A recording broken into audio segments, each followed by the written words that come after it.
अस्सलाम वालेकुम students, welcome to my YouTube channel MD care champions. तो फर्स्ट ईयर सीरीज से इम्यूनिटी के वन शॉट लेक्चर को डिस्कस करते हुए आज हम बात करेंगे सेकंड लाइन ऑफ डिफेंस में से सेकंड रिस्पांस की, जो कि हमारे पास कौन सा है, साइटोटॉक्सिसिटी। तो साइटोटॉक्सिसिटी कहता है कि refers to the ability of a substance, ये कोई सब्सटेंस भी एक्टिविटी कर सकता है या फिर हमारे पास कोई सर्टेन सेल, आइदर वो क्या करेगा, आइदर या फिर वो कहता है कि डैमेज कर देगा या फिर उसकी डेथ कर देगा, किसकी, टारगेट सेल की।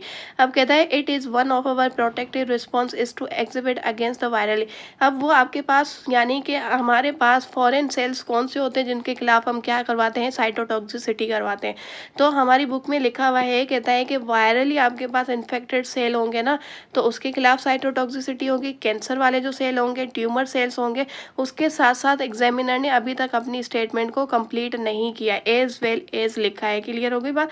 अवर कहता है कि cells which are being infected by the some micro organisms, pathogenic micro organism के वायरस, आपके पास कैंसर, ट्यूमर और उसके साथ साथ हमारी बॉडी के अपने भी सेल, और वो सेल कौन से होने चाहिए, यानी कि कुछ सेल जो होते हैं वो पैथोजेनिक ऑर्गेनिज्म से माइक्रो ऑर्गेनिज्म इन्फेक्टेड होने चाहिए, क्योंकि ये सेल अगर डिवीजन करेगा तो ये इन्फेक्टेड ही दो सेल्स की फर्दर डिवीजन या मल्टीप्लिकेशन करेगा, तो इसलिए भी। अब कहता है कि ये आपके पास the process of cytotoxicity would be a consequence of either. अब वो कौन से सेल ऐसे होते हैं जो कि ये साइटोटॉक्सिसिटी का प्रोसेस करते हैं। तो यहाँ पे लिखा हुआ है कि natural, either natural killer cell, यानी कि नेचुरल किलर सेल आपके पास साइटोटॉक्सिसिटी कर सकते हैं। उसके बाद वो कहता है कि और साइटोटॉक्सिक टी सेल्स। अब देखिए, अगर मैंने यहाँ पे लिखा है कि टी सेल, तो इट मीन्स कि मैं वही टी सेल्स की बात कर रही हूँ जो कि हमारे पास टी सेल और बी सेल्स होते हैं, सिंपल वर्ड्स। लेकिन अगर मैंने यहाँ पे टी सी लिख के फिर आगे सेल लिखा है, तो इट मीन्स, इसका क्या मतलब है, इसका ये मतलब है कि ये आपके पास जो टी सेल्स है ना, इसकी फर्दर चार टाइप्स है जो कि हम थर्ड लाइन ऑफ डिफेंस में पढ़ेंगे। ठीक हो गया। और वो चार टाइप्स आपके पास कौन सी होती है, सबसे पहले हेल्पर टी सेल होता है, उसके बाद सप्रेसर होता है, फिर आपके पास मेमोरी टी सेल्स होते हैं, उसके बाद साइटोटॉक्सिक टी सेल। तो हम यहाँ पे ये जो टी सी सेल मैंने यहाँ पे लिखा है ना, तो वो आपके पास कौन सा है कि इस टी सेल की यहाँ पे एक टाइप है। क्योंकि अगर आप सिर्फ टी सेल को कंसीडर कर रहे हो तो इट मीन्स कि आप चारों टाइप्स को साथ में, यानी कि उसका कॉन्सेप्ट ले रहे हो, आप साथ में इसको इंक्लूड कर रहे हो। तो हम इन तीनों को इंक्लूड नहीं करें, इन तीनों को हम इस टी सी सेल में से साइटोटॉक्सिस जो इसकी फोर्थ टाइप है ना, हम उसको यहाँ पे क्या कर रहे हैं, साइटोटॉक्सिसिटी वाले प्रोसेस में यहाँ पे क्या कर रहे हैं कि इन्वॉल्व कर रहे हैं। समझ आ रही है बात। तो यहाँ पे एग्जामिनर आपको हिट कर सकता है, क्योंकि उस वक्त अफरा तफरी में और प्रेशर में इतना हमारा ध्यान नहीं जाता कि स्टेटमेंट में क्या लिखा हुआ है। तो ध्यान से पढ़िएगा कि साइटोटॉक्सिक टी सेल, यानी कि टी सेल की ये टाइप की बात कर रहा है। अब कहता है कि बोथ आपके पास NK cell and the cytotoxic T cell जो आपके पास होते हैं लिम्फोइड सेल, हम प्रीवियस लेक्चर में भी बात कर चुके हैं। ठीक हो गया। Originate in the bone marrow yet they differ in the mode of the activation against the target cell, कि सारे ही सेल आपके पास जो होते हैं वो क्या होते हैं कि कुछ लिम्फोइड होते हैं, कुछ आपके पास दूसरे सेल्स होते हैं। ठीक हो गया। और ये सब के सब सेल्स जो होते हैं वो स्टेम सेल्स से आप कह सकते हो कि ओरिजिनेट होते हैं। फिर इनकी फंक्शनैलिटी, यानी कि कहता है कि अगेंस्ट द टारगेट सेल की बात करें, यानी कि उनके जिस तरह का टास्क असाइन किया जाता है फिर उस तरह से वो जाके मेच्योर हो जाते हैं। अब सबसे पहले हमने यहाँ पे साइटोटॉक्सिसिटी में दो सेल्स की बात की है, लेकिन उससे पहले आप ये समझो कि आपके पास टी सेल क्या होता है, क्योंकि सारा जो मसला है ना वो इसी टी सेल के साथ है। तो ये देखिए, आपकी बुक में नहीं लिखा हुआ, लेकिन मैंने ओवरऑल आपको बता दिया है कि types of the T cell. Types of the T cell की जब हम बात करते हैं तो सबसे पहले हमारे पास आता है memory T cell. Memory T cell में हमारे पास क्या होता है, तो याद रखिएगा, वर्ड से ज़ाहिर है कि मेमोरी, एक दफ़ा हमारे पास अगर कोई इन्फेक्शन हो जाता है तो फ्यूचर अटैक से ये हमें क्या करता है, कहता है कि हमें इंफॉर्मेशन प्रोवाइड करता है फॉर द फ्यूचर अटैक, इसलिए हम इसको कहते हैं कि मेमोरी सेल। अगर आपको याद हो तो हमारे पास क्या होते हैं कि अगर हम एंजाइम का कॉन्सेप्ट लें तो यहाँ पे आपके पास होते हैं कुछ एक्सेलरेटर होते हैं। ठीक हो गया। हमारे पास क्या होते हैं, कुछ एक्सेलरेटर होते हैं जो क्या करते हैं, स्पीड अप करते हैं। ठीक हो गया। कम टाइम में हमारे पास रिएक्शंस जो होते हैं उसको क्या करते हैं, एक्टिवेटर्स भी आप कह सकते हो, वो उसको स्पीड अप करते हैं। उसी तरह से यही एक्सीलरेटर का यहाँ पे जो काम कर रहा है वो कौन करता है, हेल्पर। हेल्पर टी सेल क्या करता है, बाकी सेल्स को जो होता है वो एक्टिवेट करता है, ताकि ये जो फंक्शनैलिटी हो रही है कि वायरल इन्फेक्टेड सेल जो है उसको डिस्ट्रॉय करना है, या फिर आप कह दो कि ट्यूमर या कैंसर सेल को डिस्ट्रॉय करना है, जो भी एक्टिविटी है उस एक्टिविटी को ये क्या करता है, एनहांस करता है, जिस तरह से एक एक्टिवेटर करता है। एक्टिवेटर जब हमारी जो प्रोडक्ट होती है वो हमें मिल जाती है, हमारी जो डिजायर्ड प्रोडक्ट होती है, फिर हम क्या करते हैं, इनहिबिटर वहाँ पे यूज़ करते हैं। क्योंकि जहाँ पे आपके पास एक्टिवेटर है वहाँ पे क्या होगा कि इनहिबिटर भी होंगे। तो उसी तरह से जब ये फंक्शनैलिटी हो गई है तब हमारे पास क्या होंगे, कुछ सप्रेसर सेल्स भी होंगे जो कि क्या करेंगे, इस फंक्शन को सप्रेस करेंगे कि भाई हमारी जो डिज़ायर्ड यहाँ पे फंक्शनैलिटी थी या फिर रिक्वायरमेंट थी या फिर जो एक्शन था वो कंप्लीट हो चुका है। अब आप जो है वो अपनी क्या करोगे, एक्टिवेशन को इनहिबिट करने के लिए यानी कि फंक्शन को इनहिबिट करने के लिए क्या करेंगे, कुछ सप्रेसर सेल्स होंगे। ठीक हो गया, यानी कि स्विच ऑफ करना। आप ये भी कह सकते हो कि यहाँ पे आपके पास स्विच ऑन होता है और यहाँ पे आप कह दो कि स्विच ऑफ हो जाता है। ठीक, अब यहाँ पे हमारे पास हम जिसकी बात करें ना, T types of the T cell में, वो हमारे पास होते हैं cytotoxic T cell. Cytotoxic T cell क्या करते हैं, कहता है कि बाइंड्स ऑन टू इन्वेडिंग आपके पास एंटीजेंस एंड उसको क्या करेंगे, डिस्ट्रॉय करेंगे। तो हम यहाँ पे जो बात करने वाले हैं ना वो ये वाला प्रोसेस है जो कि आपके पास क्या है कि सेकंड लाइन ऑफ डिफेंस में हम यहाँ पे जो सेकंड आप कह सकते हो कि रिस्पॉन्स में जो सेल यूज़ करते हैं वो हमारे पास, अब ये कौन से सेल होते हैं जो कि साइटोटॉक्सिसिटी करवाते हैं। एक हमारे पास होता है एनके सेल, ठीक हो गया, और दूसरा हमारे पास कौन सा होता है, ये T C cell. T C cell, ये दो सेल होते हैं जो कि साइटोटॉक्सिसिटी का प्रोसेस करते हैं। स्टेप बाय स्टेप बेसिक आपके पास बेस होना चाहिए, बेसिक कॉन्सेप्ट होने चाहिए। अगर आपके पास बेसिक कॉन्सेप्ट है तो याद रखिएगा आपके लिए कोई भी किसी भी तरह का एमसीक्यूज कोई बड़ी डिफिकल्टी नहीं है। अब हम साइटोटॉक्सिसिटी थे इसी के सेल जो है वो डिस्कस करते हैं जो कि हमारे पास एनके सेल साइटोटॉक्सिसिटी करवाते हैं। तो कहता है कि एनके सेल और one of the type of the lymphocytes involve in detecting and आपके पास क्या करेगा, एलिमिनेटिंग करेगा।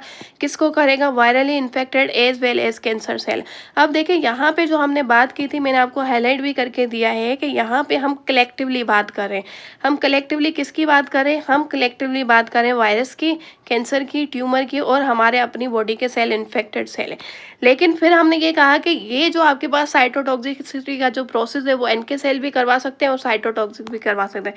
लेकिन अगर आपसे ये पूछा जाए कि एनके सेल्स जो होते हैं वो किस तरह के सेल्स जो होते हैं जिनको डिटेक्ट करते हैं और फिर उनको बॉडी से क्या करवाते हैं, एलिमिनेट करवाते हैं, तो वो आपके पास आपका क्या जवाब होगा कि वायरली इन्फेक्टेड सेल होते हैं और उसके साथ साथ कैंसर सेल होते हैं। यानी कि इनका ट्यूमर सेल के साथ कोई कनेक्शन नहीं है, इनका हमारी बॉडी के अपने इन्फेक्टेड जो सेल होते हैं उनके साथ कोई कनेक्शन नहीं है। ठीक हो गया, तो ये कौन करेंगे, ये साइटोटॉक्सिक आपके पास जो टी सेल होते हैं वो करेंगे।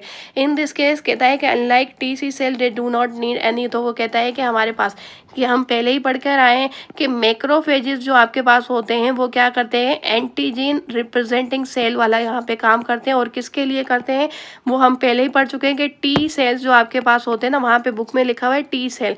तो इसी तरह से यहाँ पे इसने कहा है कि in such cases unlike the T cell इनको किसी भी एक्टिवेशन प्रेजेंटिंग सेल की ज़रूरत नहीं पड़ती अपनी एक्टिविटी करवाने के लिए, अपने आप को एक्टिवेट होने के लिए। क्योंकि हम यहाँ पे पढ़ चुके हैं, पहले भी देखें, अभी तक वो पॉइंट्स हाईलाइट है कि हमारे पास मैक्रोफेजेस यहाँ पे क्या कर रहा है कि एंटीजन रिप्रेजेंटिंग सेल का काम कर रहा है। लेकिन वो कहता है कि टू किसके लिए, टी सेल। अब आपको पता चल गया होगा टी सेल में हमारे पास हेल्पर टी सेल आते हैं, सप्रेसर टी सेल आते हैं, मेमोरी टी सेल आते हैं और साइटोटॉक्सिक टी सेल। क्योंकि यहाँ पे कलेक्टिवली टी सेल की बात की गई तो इट मीन्स कि हम चारों की एक्टिवेशन को यहाँ पे क्या करेंगे, कंसीडर करेंगे। क्योंकि पेरेंट की बात की गई है, ये आपके पास क्या है, डॉटर सेल्स हैं, ये पेरेंट है आपके पास। तो अल्टीमेटली अगर टी सेल एक्टिवेट हुआ तो यानी कि उसके डॉटर सेल्स जो हैं वो सारे ही एक्टिवेट हो जाएंगे। क्लियर हो गई बात।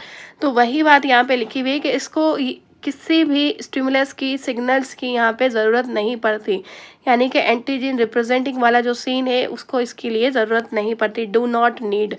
अब यहाँ पे ये किस तरह से एक्टिवेशन करता है, तो यहाँ पे देखें कि हमारे पास क्या है कि एक्टिवेशन है, ये आपके पास टी जो है वो हेल्पर टी सेल्स है। अब यहाँ पे ये क्या हो रहा है कि लाइसिस हो रही है। लाइसिस उसने किस तरह से की, ये कहता है कि इस तरह से एंटीजन है, एंटीजन का ये हमारे पास क्या होता है कि वायरस होता है। वायरस के पास क्या थी कि उसकी अपनी प्रोटीन्स थी जिसको हमने क्या कहा है कि हमने यहाँ पे ये कहा है कि हमारे पास क्या है कि ये हमारे पास एंटीजन है। अब यहाँ पे ये देखें कि दूसरा हमारे पास क्या है कि हमारा अपना ही सेल है जो कि इन्फेक्टेड है, तो उसके लिए भी ये क्या करेगा, उसकी भी यहाँ पे लाइसिस करेगा। इसको क्या करेगा, कहता है कि फेगोसाइट करेगा और यहाँ पे इसको क्या करेगा, लाइसिस करेगा। अब यहाँ पे ये पढ़ते हैं अब यहाँ पे ये कहता है कि hence they are named as a natural killer cells, however the mode of the action of in destroying the target cell is almost similar. किस तरह से सिमिलर, कहता है कि just like a police man checking national identity, आपके पास card of a person for the verification of his identity, the natural killer cell do आपके पास चेक ऑन द सरफेस। ठीक हो गया, ए कॉन्जुगेटेड मॉलिक्यूल। अब यहाँ पे ये याद रखिएगा कि मैं यहाँ पे 4-5 सेल बना देती हूँ। अब इस सेल के पास क्या है कि वो क्या कहता है कि ये नेशनल आइडेंटिटी कार्ड वाला जो है यहाँ पे वेरिफिकेशन करेगा। अब ये क्या है आपके पास, ये आपके पास मैंने बना दिया, ये आपके पास कौन सा एन के सेल यानी कि नेचुरल किलर सेल। अब इसके पास देखें एक छोटा सा क्या है कि यहाँ पे मॉलिक्यूल है। ठीक हो गया, अब ये हमारे पास क्या है कि एक सेल 1 है, ये सेल 2 है, ये सेल 3 है और ये सेल 4 है। ठीक हो गया, ये 4 हमारे पास सेल्स होते हैं। अब ये देखेगा कि इसके पास क्या इसी तरह का यहाँ पे कोई रिसेप्टर है या फिर कोई मॉलिक्यूल है जिसको ये चेक करेगा, तो इन सब के पास है।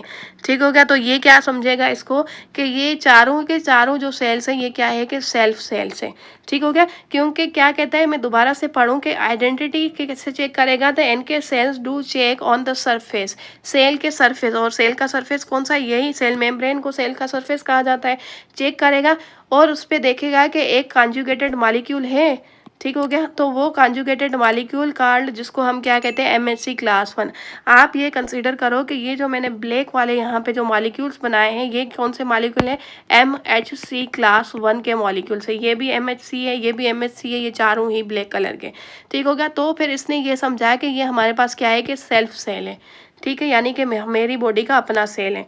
क्लियर हो गई बात, which serve as the identification card of as the self cell. ठीक हो गया, in the case of infected MHC, अगर सपोज करो कि मेरे पास ये MHC1 तो है लेकिन मैं इसके अंदर थोड़ी सी मॉडिफिकेशन कर देती हूँ। मॉडिफिकेशन कैसे, मैंने ये रेड कलर का यहाँ पे जो डॉट है ये ऐड कर दिया, यानी कि मॉडिफिकेशन हो गई है, क्योंकि ये कॉन्जुगेटेड मॉलिक्यूल है। और कॉन्जुगेटेड मॉलिक्यूल का क्या मतलब होता है कि प्रोटीन विथ कार्बोहाइड्रेट भी हो सकता है, प्रोटीन विथ लिपिड भी हो सकता है, तो ये आपके पास कॉन्जुगेटेड है।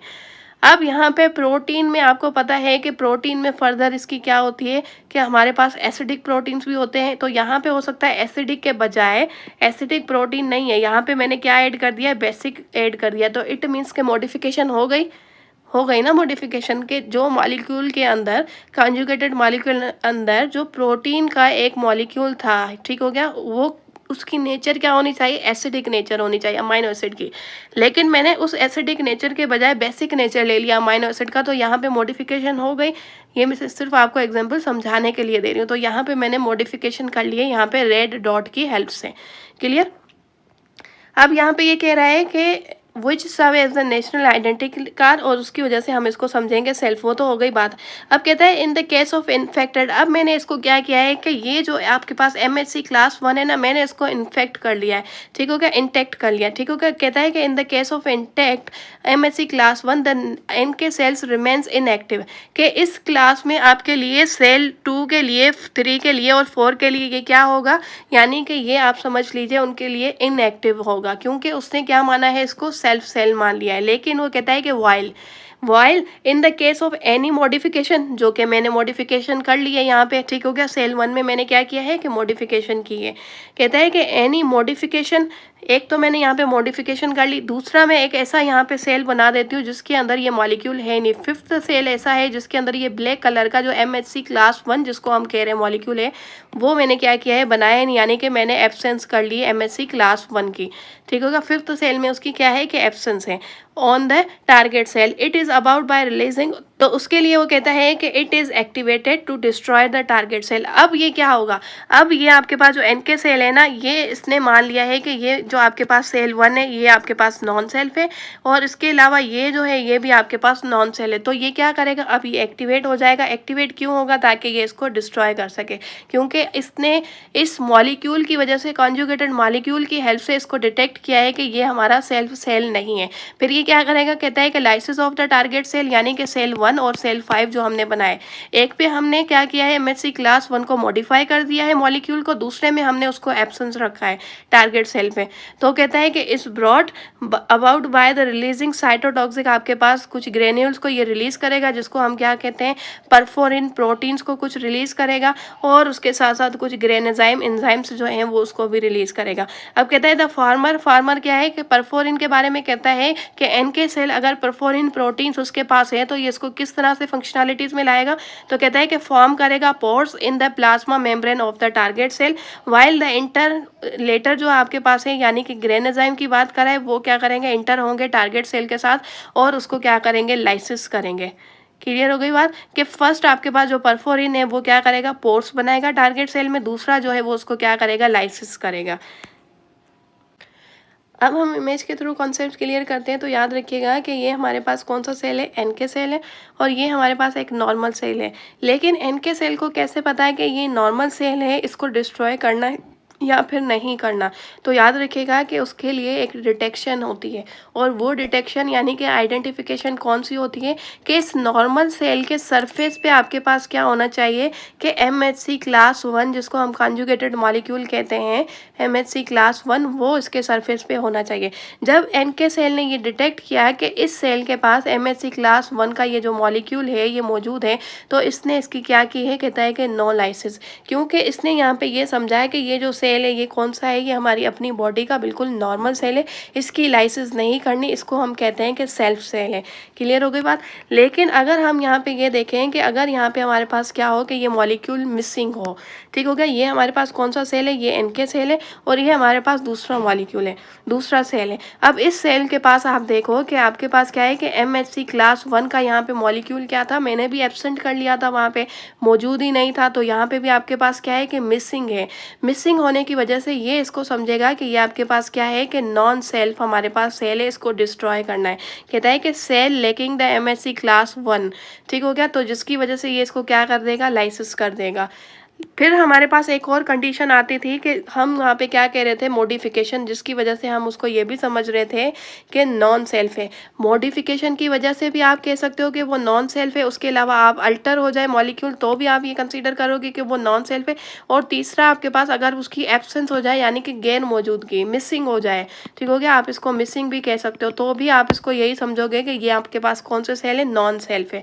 तो अब यहाँ पे हम क्या कह रहे हैं, यहाँ पे हमारे पास क्या हो रही है कि नॉन सेल्फ, और वो नॉन सेल्फ कैसे होगी, या तो हमने इस मॉलिक्यूल को अल्टर कर दिया है या फिर हमने इसको क्या कर दिया है कि मॉडिफिकेशन कर लिए, क्योंकि एब्सेंस तो हमारे पास यहाँ पे था, मिसिंग हमारे पास यहाँ पे था, जो कि हम पढ़ चुके हैं। अब अल्टर कैसे होगा, मैंने आपको वही बताया कि ये हमारे पास कॉन्जुगेटेड मॉलिक्यूल होता है, और कॉन्जुगेटेड मॉलिक्यूल आपको पता है कि आपके बायो मॉलिक्यूल से ही कॉन्जुगेटेड मॉलिक्यूल बनता है।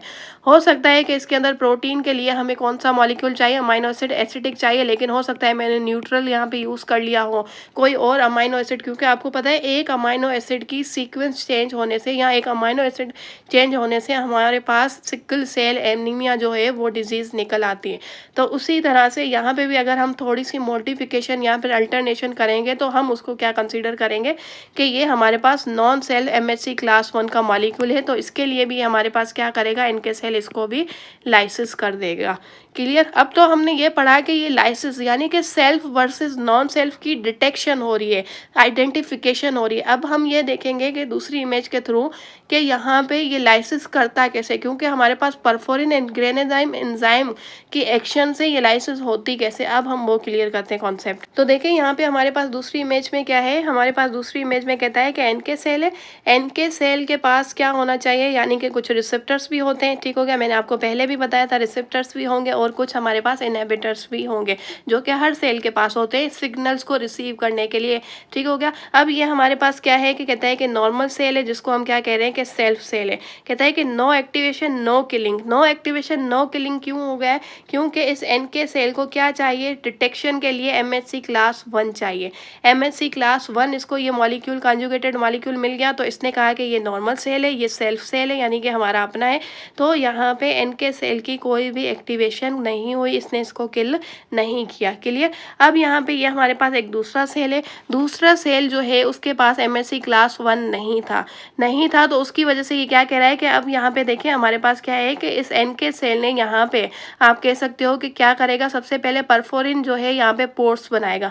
परफोरिन ने क्या किया है कि पोर्स बनाए हैं। पोर्स बनाने के बाद ग्रेन एंजाइम्स जो है यहाँ पे इसको क्या करेगा, लाइसिस करेगा। आप देख सकते हो कि ये किस तरह से इसके सेल के अंदर जो है वो पोर्स बन चुके हैं। पोर्स बनने के बाद ये क्या करेगा, इसको क्या कर देगा, सेल की लाइसिस करवा देगा।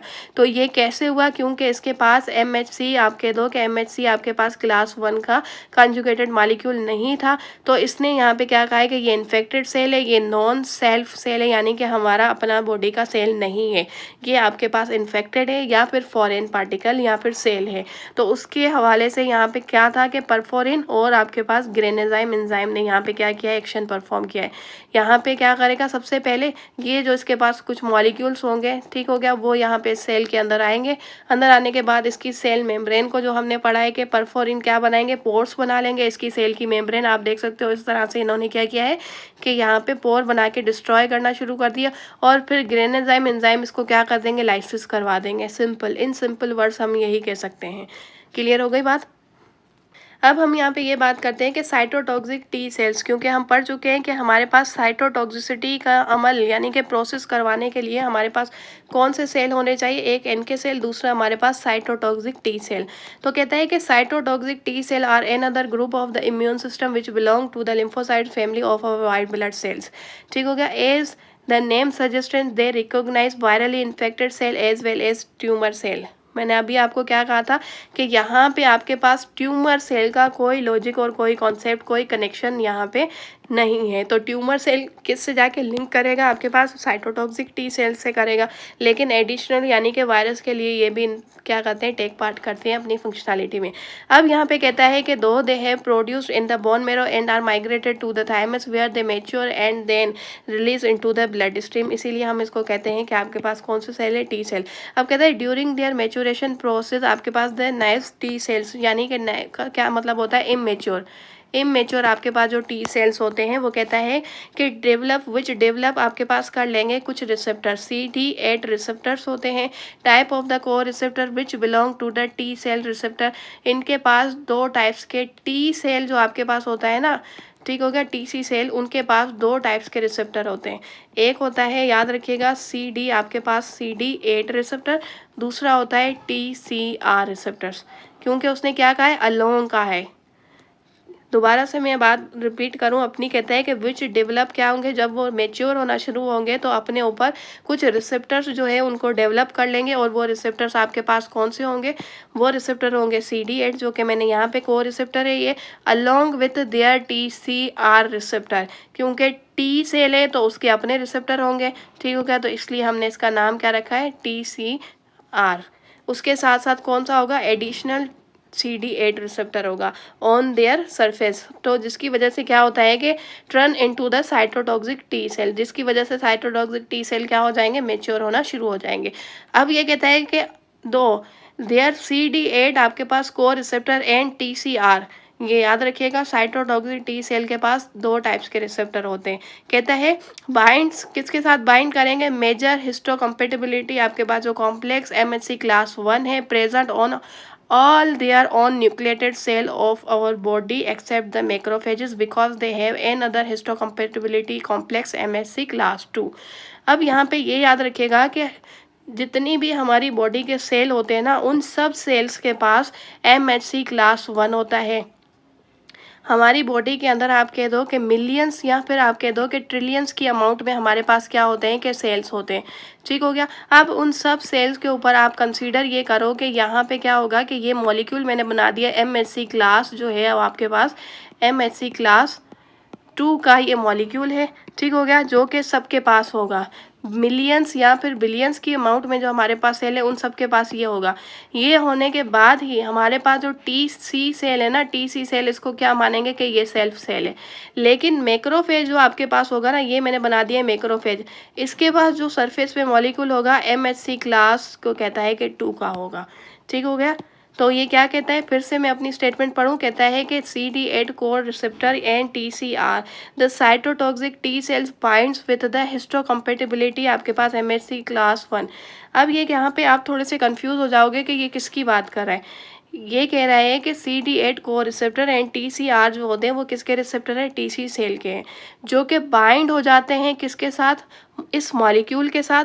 और ये मॉलिक्यूल होता कहाँ पे, प्रेजेंट होता है all of their on nucleated cell of our body, कि हमारी बॉडी के जितने भी न्यूक्लिएटेड सेल होते हैं ना, उन सब न्यूक्लिएटेड सेल के सरफेस पे ये मॉलिक्यूल मौजूद होता है। जिस तरह से मैंने आपको एग्जांपल दी कि यहाँ पे देखें मिलियंस यहाँ पे ट्रिलियंस की अमाउंट में हमारे पास न्यूक्लिएटेड सेल है, तो उस सेल के पास ये क्या होगा, MHC क्लास 1 का मॉलिक्यूल होगा। ठीक हो गया, ये 1 होगा, यहाँ पे 1 होगा। तो ये 1 जो है ना, ये क्या करेगा, इसको देख के कहेगा कि ये मेरी बॉडी का अपना सेल है। तो यहाँ पे लेकिन मैक्रोफेज जो होगा ना, उसके पास कौन सा मॉलिक्यूल होगा, क्लास 2 का होगा, सिर्फ ये फर्क है। ठीक हो गया। अब कहता है कि for the activation of TC cell several chemical signals are required from the other cells. जिस तरह से अब TC सेल को हम एक्टिवेट कैसे करते हैं, क्योंकि जब TC सेल तो एक्टिवेट तब होगा जब हमारे पास इसका पेरेंट सेल यानी कि T सेल एक्टिवेट होगा। और T सेल को एक्टिवेट करने के लिए हमें पता है कि हमारे पास कौन से सेल्स होते हैं, डेंड्राइटिक सेल्स होते हैं, हेल्पर T सेल। मैंने अभी आपको कहा कि ये एक्सलरेट करेंगे, इन्हांस करेंगे। ठीक हो गया। जिस तरह से हमारे पास क्या करते हैं कि आप कंसीडर कर लो कि हमारे पास कुछ आइंस होते हैं जो कि बिहेव करते हैं एज ए एक्सलरेटर, एक्टिवेटर्स की तरह हेल्प करते हैं। डेंड्राइटिक सेल आप यहाँ पे मैक्रोफेज भी कह सकते हो, क्योंकि हम ऊपर ही पढ़कर आए कि मैक्रोफेजेस जो होते हैं वो क्या करते हैं, इनको एक्टिवेट करते हैं। ठीक। उसके बाद हमने ये पढ़ा था कि हमारे पास दूसरे कौन से सेल होते हैं, जो कि ये रहे कि जो कि एक्टिवेट किसको करते हैं, TC सेल। आपकी बुक की ही स्टेटमेंट है। अब आप खुद देख लो कि आपके पास किस तरह से प्रीवियस टॉपिक जो है वो आपको लिंक कर रहा है। तो इसी तरह से सेकंड लाइन ऑफ डिफेंस के जितने भी कॉन्सेप्ट है वो आपको लिंक करेंगे थर्ड लाइन ऑफ डिफेंस में। क्लियर हो गई बात। तो इस तरह से हमारे पास dendritic cell, helper T cell जो होते हैं वो किसको करते हैं एक्टिवेट, T सेल को करते हैं एक्टिवेट। अब कहता है कि when the TC cell encounter करता है वायरली इन्फेक्टेड सेल को, they recognise them immediately through the viral antigens. और वो आपके पास कौन से होता है, on the histocompatibility class 1 of the आपके पास इन्फेक्टेड सेल्स। ये हम बात कर चुके हैं कि किस तरह से ये डिटेक्शन करते हैं। मैंने अभी मैथ से आपको क्लियर किया कि उनके अंदर या फिर अल्टरनेशन, मॉडिफिकेशन, मिसिंग या फिर आप कह दो कि एब्सेंस की वजह से ये क्या कहेंगे कि ये हमारे पास नॉन सेल्फ आप कह दो कि सेल है। अब कहता है कि their programming in the such case is to release the some protective proteins या फिर साइटोकाइंस। ये हम पहले ही बात कर चुके हैं कि अब इनकी प्रोग्रामिंग क्या है। NK सेल की प्रोग्रामिंग तो हम देख चुके हैं कि परफोरिन और ग्रेनेजाइम से ये करेंगे कि पहले पोर्ट्स बनाएंगे प्लाज्मा मेम्ब्रेन में और उसके बाद उसको क्या करेंगे, लाइसिस करेंगे। तो वो उनका जो था वो प्रोग्रामिंग थी। ठीक हो गया। लेकिन इनकी प्रोग्रामिंग क्या है, इनकी प्रोग्रामिंग ये है कि ये जो है कुछ प्रोटेक्टिव प्रोटीन्स या फिर साइटोकाइंस जो है, जिनकी एग्जाम्पल भी यहाँ पे ये याद रखिएगा कि ये जितने के जितने मॉलिक्यूल्स है ना, प्रोटीन्स है, ये प्रोटीन्स है।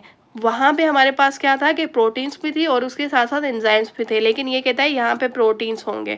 कहता है कि which act on the other immune cells such as the macrophage and the dendritic cell to enhance the immune.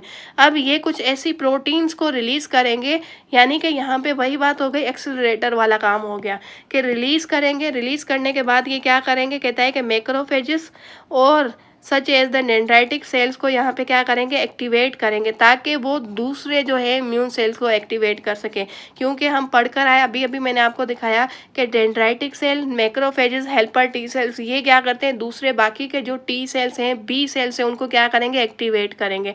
ठीक हो गया। तो इसी तरह से यहाँ पे ये कुछ प्रोटेक्टिव प्रोटीन्स होती हैं जो कि इनको क्या करती हैं, याद रखिएगा, एक्टिवेट करती है, ताकि जितनी ज़्यादा एक्टिवेशन होगी सेल्स की उतनी जल्दी इन्फेक्शन होगा या फिर कोई फॉरेन सेल है उसको हम क्या कर सकते हैं, डिस्ट्रॉय या फिर डैमेज या फिर उसकी डेथ कॉज कर सकते हैं।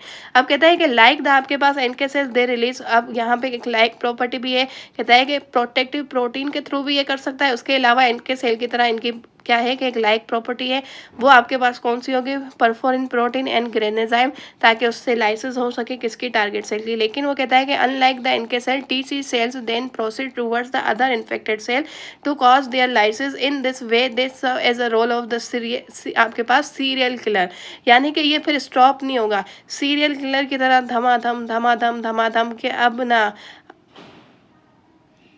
वो एक मुझे हँसी आ रही है वो कहावत कहते हुए, लेकिन छोड़े, लेकिन मैं अभी वो नहीं कह रही। सीरियल किलर की तरह मतलब कि धमाधम धमाधम काम तमाम।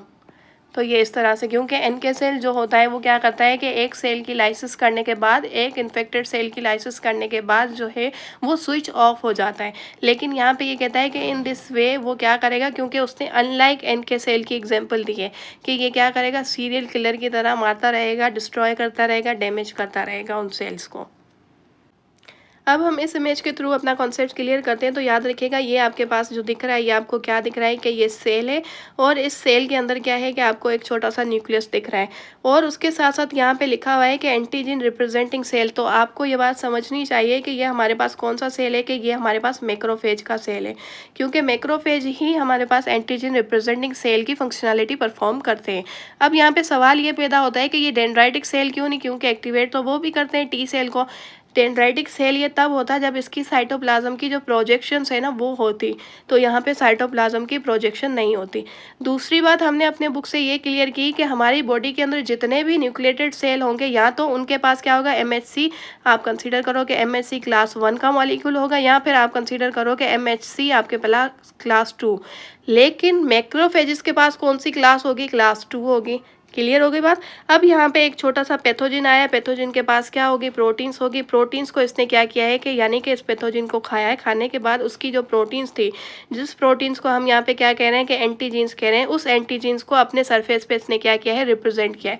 ये रिप्रेजेंट क्यों किया है, क्योंकि हमारी बुक के अंदर लिखा हुआ है ताकि टी सेल जो है वो एक्टिवेट हो सके। अब यहाँ पे हमारी बुक में लिखा हुआ है टी सेल, यानी कि वो बात कर रहा है कि पेरेंट सेल की। आपको पता है कि इसके डॉटर सेल्स भी, helper T cell, suppressor T cell, memory T cell and cytotoxic T cell. ठीक हो गया। तो सबसे पहले ये किसको यहाँ पे जाके एक्टिवेट करेगा, इन्हांस करेगा, हेल्पर टी सेल, क्योंकि वो यहाँ पे एक्सेलरेटर का काम करे बाकी इम्यून सेल्स को भी एक्टिवेट करवाने का यहाँ पे, क्योंकि वर्ड से ज़ाहिर है हेल्पर, जो कि हेल्प करेंगे दूसरों को एक्टिवेट होने में। तो सबसे पहले आपके पास क्या आता है कि हेल्पर टी सेल आता है। ठीक हो गया। अब आपके पास देखिए हेल्पर टी सेल है, तो हर सेल के ऊपर कुछ ना कुछ रिसेप्टर्स तो होते ही हैं जो कि डिटेक्शन करते हैं, जो कि सिग्नल्स को रिसीव करते हैं, स्टिमुलस को रिसीव करते हैं। तो यहाँ पे हमारे पास क्या है कि हमने कहा था कि आपके पास टी सी, आपके पास रिसेप्टर्स होंगे जो कि हर सेल के पास होते हैं, चाहे आप हेल्पर की बात करो, सप्रेसर की करो, मेमोरी की करो, साइटोटॉक्सिक की करो। इसके पास क्या होगा कि इसके पास टी सेल रिसेप्टर तो होगा जो कि सबके अंदर कॉमन है।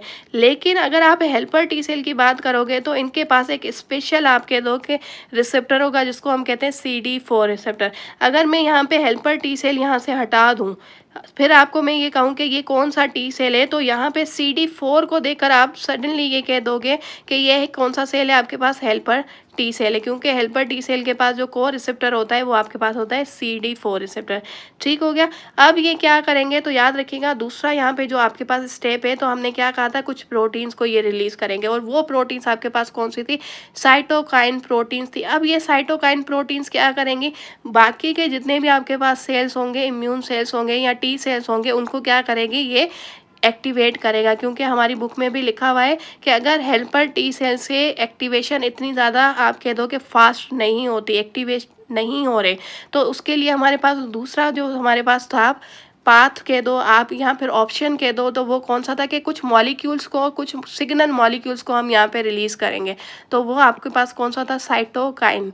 साइटोकाइन क्या करेगा, कहता है कि एक्टिवेशन करेगा बाकी के आपके पास टी सेल, और वो टी सेल आपके पास कौन से होते हैं, साइटोटॉक्सिक टी सेल को, यानी कि इसको भी एक्टिवेट कर दिया इसने, इसको भी एक्टिवेट कर दिया। क्लियर हो गई बात। अब हमें पता है कि ये हमारे पास कौन सा सेल है, यानी कि ये भी हमारे पास न्यूक्लिएटेड सेल है, ये भी हमारे पास न्यूक्लिएटेड सेल है।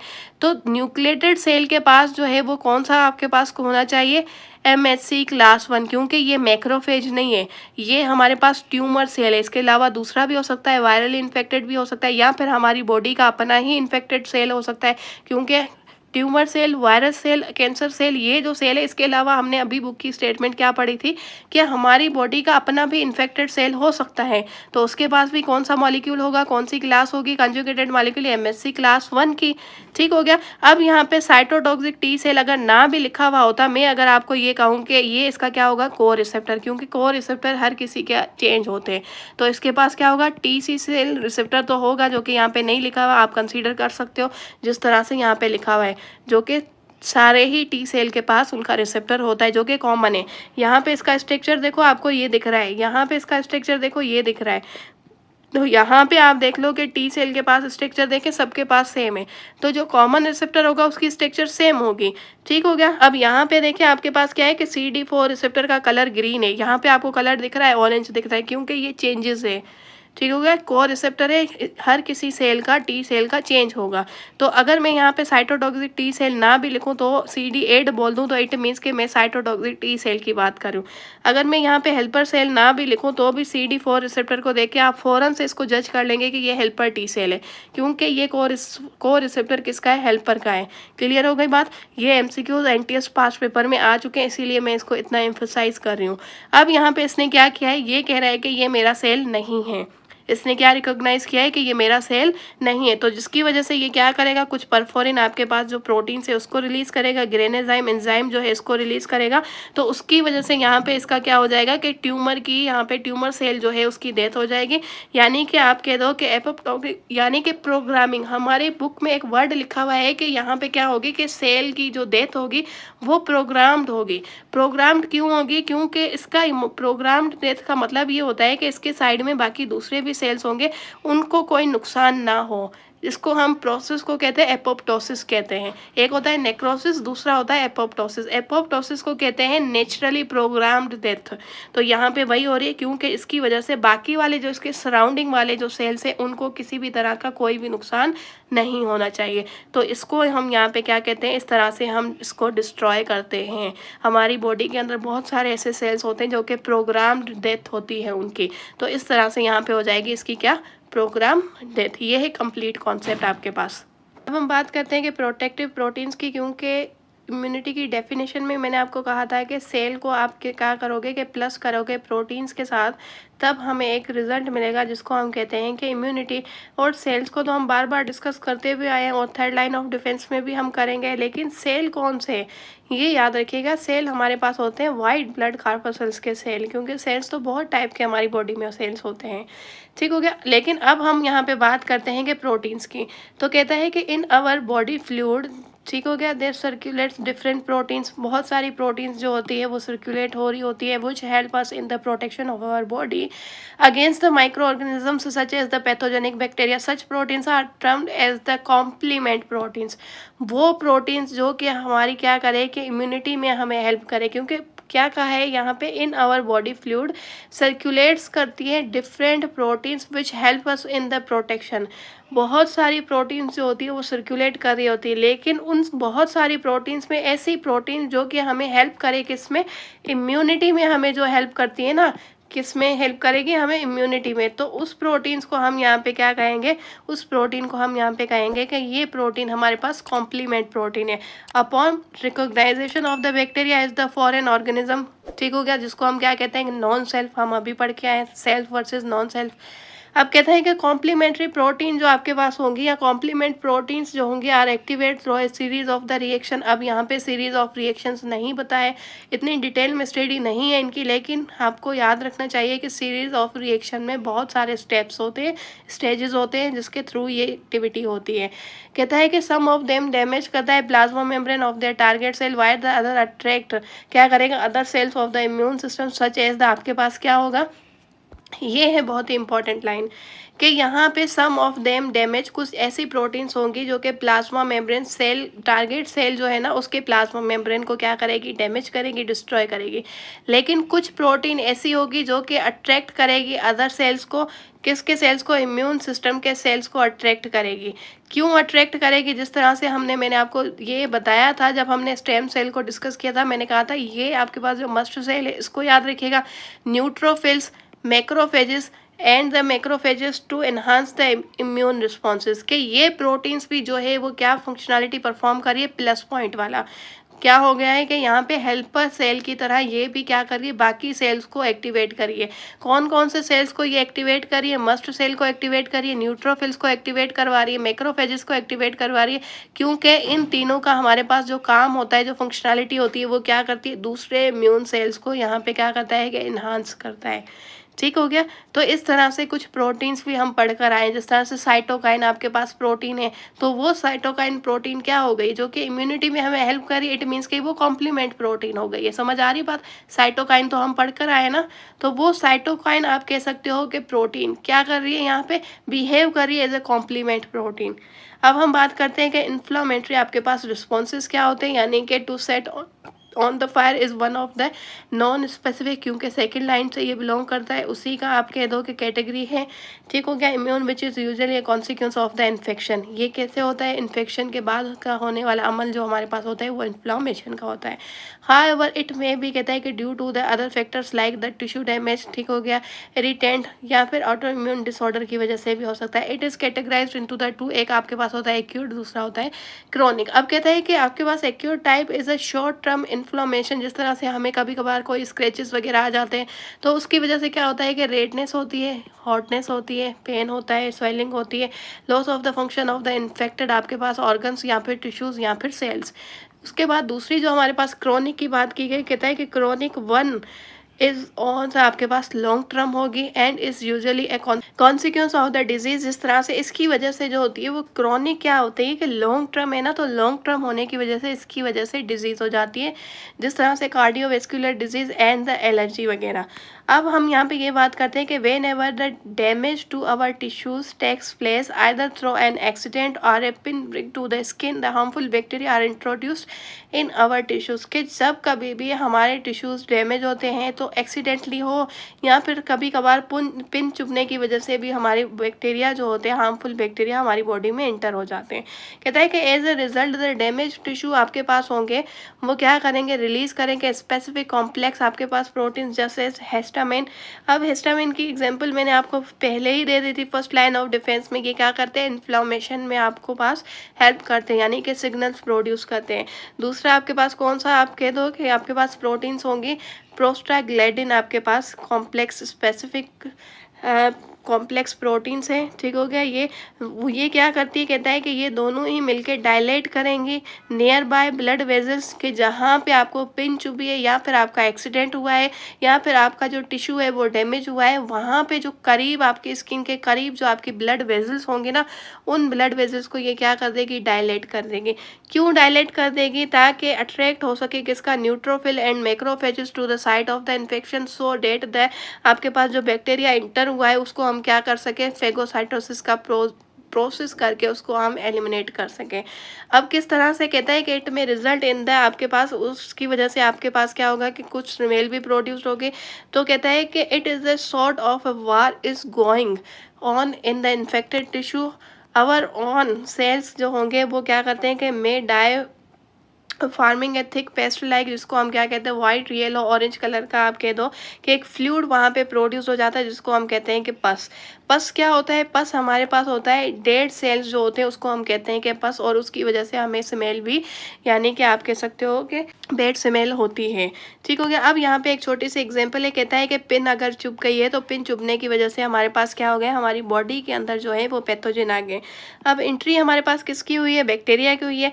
बैक्टीरिया की एंट्री होने के बाद हमारे पास कहता है कि हमारे पास क्या होगा कि इसके सराउंडिंग वाले, क्योंकि नियर बाय आपके पास क्या है कि जहाँ पे ये क्या हुआ है कि हमारे पास देखें, कहता है कि as a result the damage tissue release the specific proteins which dilate the near by blood vessels, कि जहाँ पे ये पिन चुभी है या फिर एक्सीडेंट हुआ है उसके नियर बाय ब्लड वेजल्स है ना, ये ब्लड वेजल्स आपको दिख रही होंगी, वो क्या होंगी, डायलेट होना शुरू हो जाएंगी। और वो डायलेट कैसे होंगी, जब हिस्टामिन और आपके पास प्रोस्टाग्लैंडिन जो होगा वो यहाँ पे रिलीज होगा। अब यहाँ पे आप देख लो कि इसका डायमीटर कितना है और इसमें आप देख लो कि इसका डायमीटर कितना है। ये हो गई, डायलेट हो गई, डायमीटर इंक्रीज हो गया है।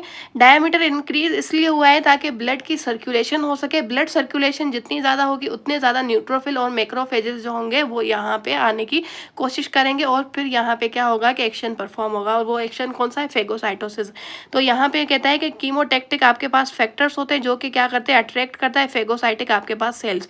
तो यानी कि इस ब्लड वेजल से आप कंसिडर करो कि न्यूट्रोफिल्स और उसके साथ साथ मैक्रोफेजेस जो है वो कहाँ चले गए, वो यहाँ पे अब इस बैक्टीरियल को फेगोसाइटोसिस का प्रोसेस करवाने के लिए, फेगोसाइट्स करने के लिए यहाँ पे ब्लड से रिलीज हो चुके हैं। फिर इन्होंने क्या किया, यहाँ पे जितने भी आपके पास बैक्टीरिया थे इन्होंने देखे ये सारे खा लिए हैं, ठीक हो गया। और वो प्रोसेस कौन सा है, वो प्रोसेस आपके पास है फेगोसाइट्स, कंज्यूम करता है कि pathogen and the cell debris को, ठीक हो गया। और फिर से आप देखें कि यहाँ पे आपको डायमीटर क्या मिल रहा है, दोबारा से वही सेम जो कि यहाँ पे था, जो कि फर्स्ट स्टेप में था, सेकंड में वो डायलेट हो गई, थर्ड में वो दोबारा से इतनी, क्योंकि एक्शन परफॉर्म हो चुका है। तो यहाँ पे क्या होगा कि एंटी आप कह दो कि हिस्टामिन जो होगा वो इस इन्फ्लामेशन को क्या करेगा, यानी कि जो डायलेशन है उसको क्या करेगा, डिक्रीज करेगा। ब्लड वेजल्स की जो डायलेशन है उसको क्या करेगा, डिक्रीज करेगा। ये हम फर्स्ट लाइन ऑफ डिफेंस में पढ़ के आए, ओल्ड टेक्स्ट बुक से मैंने रेफरेंस दिया था। क्योंकि एंटागोनिस्टिक रिएक्शन होना ज़रूरी है। जब आपके पास एनर्जेटिक आप कह दो कि कंडीशन है तो रेस्टिंग कंडीशन भी हो सकती है।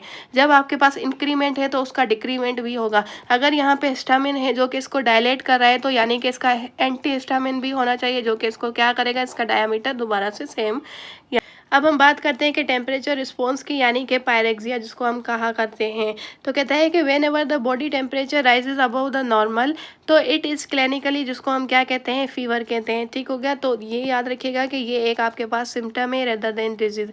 It is one of the non specific type of our immune system which could be a sign of the infection, ठीक हो गया। ये कैसे होता है, इन्फेक्शन की वजह से आप कह सकते हो कि हो सकता है, वो बैक्टीरियल इन्फेक्शन भी हो सकता है, वायरल भी हो सकता है।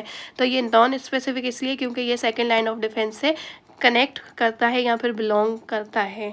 अब यहाँ पे ये याद रखिएगा कि इट आल्सो कहता है कि इट में आल्सो भी caused by the heat stroke की वजह से भी समटाइम हमें ये फील होता है कि हमें फीवर है, लेकिन होता नहीं है।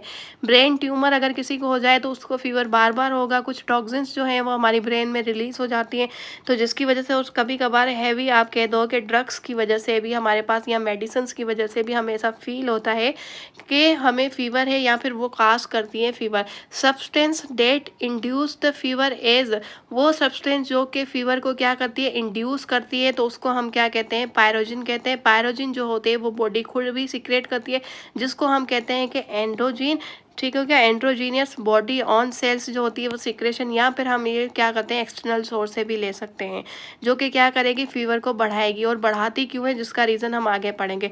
कहता है कि द एंड्रोजीनियस आपके पास pyrogen are released by our immune cells in response to the presence of the pathogen organisms like the bacteria and the virus. क्योंकि हमें उनको क्या करना है, इन बैक्टीरिया को, वायरस को अनफेवरेबल कंडीशन देनी। क्योंकि एक सेल मल्टीप्लिकेशन तब करता है जब उसको एक अच्छा सा इन्वायरमेंट मिलता है, एक फेवरेबल इन्वायरमेंट मिलता है, फेवरेबल कंडीशन मिलती है।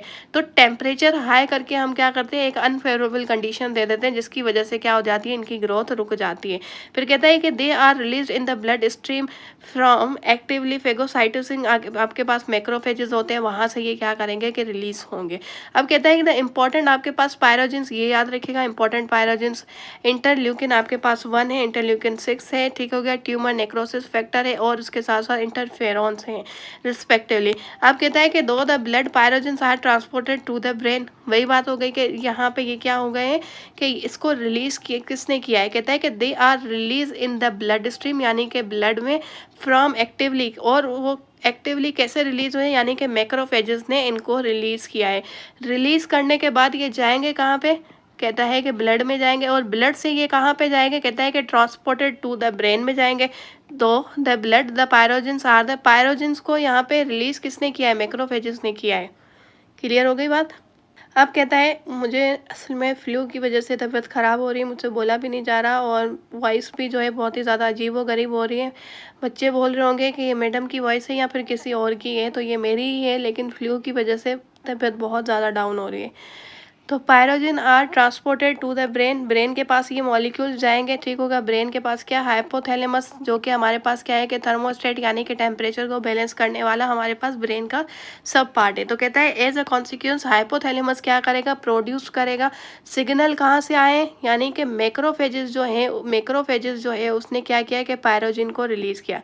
पायरोजिन फिर कहाँ गए, ब्लड में गए, ब्लड से वो कहाँ गए, ब्रेन में गए, ब्रेन के कौन से पार्ट में गए, हाइपोथैलेमस में गए, हाइपोथैलेमस हाइपोथैलेमस ने क्या किया, एक लिपिड प्रोड्यूसिंग आपके पास सिग्नलिंग मॉलिक्यूल को रिलीज किया। ठीक हो गया, वो आपके पास कौन सा है, प्रोस्टाग्लैंडिन, और वो मैं यहाँ पे पी लिख देती हूँ, लिपिड का molecule prostaglandin, due to which thermogenesis is increase. ठीक हो गया, थर्मोजेनेसिस एंड द इंक्रीज, तो जितनी ज़्यादा हीट जो है वो हमारी बॉडी में प्रोड्यूस होगी तो कहता है कि and heat loss is decrease. ठीक हो गया कि हीट लॉस इज डिक्रीज हो जाएगी और थर्मोजेनेसिस हमारे पास होगी। अब कहता है this cause rise the body temperature, और इसकी वजह से हमारे पास क्या होगा कि बॉडी का टेम्परेचर बढ़ेगा क्योंकि हमें एक अनफेवरेबल कंडीशन प्रोवाइड करनी है। ठीक, अब कहता है बिकॉज द फीवर मैनी आपके पास fungi and the bacteria cannot grow and multiply properly so that our immune cell can handle them easily causing their death। हम टेम्परेचर को बढ़ाते क्यों हैं, मैं आपको ये बात तीसरी दफ़ा रिपीट कर रही हूँ ताकि हम इन सेल्स को, ताकि आपकी बॉडी के अंदर जो वायरस आया है या फिर कोई फंजाई आया या फिर कोई बैक्टीरिया है या फिर कोई पैथोजेनिक माइक्रो ऑर्गेनिज्म आया है, तो इनकी वजह से क्या होता है कि ये सेल हमारी बॉडी के अंदर इनको फेवरेबल कंडीशन मिलती है, एक आप कह दो कि स्टेबल इन्वायरमेंट मिलता है मल्टीप्लिकेशन करने के लिए। तो जब ये मल्टीप्लिकेशन करते रहेंगे तो हम इसको हैंडल किस तरह से करेंगे। ठीक हो गया, और बैक्टीरिया का तो आपको पता है कि 20 मिनट्स में मल्टीप्लिकेशन करता है, सबसे फास्ट मल्टीप्लिकेशन होती ही बैक्टीरिया की, ये एनटीएस पास पेपर में क्वेश्चन आ चुका है। ठीक हो गया, तो हमें क्या करना है, टेम्परेचर इंक्रीज करके हम इसको अनफेवरेबल कंडीशन देते हैं, तो इसकी वजह से can not grow and multiply properly, multiplication ये ना कर सके, तो उसकी वजह से हमारे इम्यून सेल इनको हैंडल कर सके और फिर इनको डिस्ट्रॉय कर सके। क्लियर हो गई, यही रीज़न होता है टेम्परेचर बढ़ाने का। तो टेम्परेचर बढ़ना एक सिम्टम है, एक डिजीज़ नहीं है, इसीलिए यहाँ पे आपके पास लिखा हुआ है कि it is a symptom rather than a disease, आप इसको डिजीज़ कंसीडर नहीं कर सकते। और ये है कंप्लीट पाथ के मैक्रोफेज, मैक्रोफेज के बाद आपके पास क्या होंगे कि पायरोजिन रिलीज होंगे, उसके बाद ये ब्लड में जाएंगे, ब्लड से ब्रेन में, ब्रेन के हाइपोथैलेमस पार्ट में, और उसके बाद हमारे पास ये जाते हैं कहाँ पे, लिपिड जो है, हाइपोथैलेमस जो है वो एक लिपिड मॉलिक्यूल रिलीज करेगा, सिग्नलिंग मॉलिक्यूल, जिसको हम कहते हैं प्रोस्टाग्लैंडिन। ठीक हो गया, ये कंप्लीट पाथ है। अब जिसकी वजह से क्या होगा, फेगोसाइटोसिस होगी, जाहिर सी बात है, एज मेंशन अर्लियर, जो कि हम पहले ही डिस्कस कर चुके हैं। अब कहता है द एक्सो आपके पास genius pyrogen are coming from the external source such as the bacteria.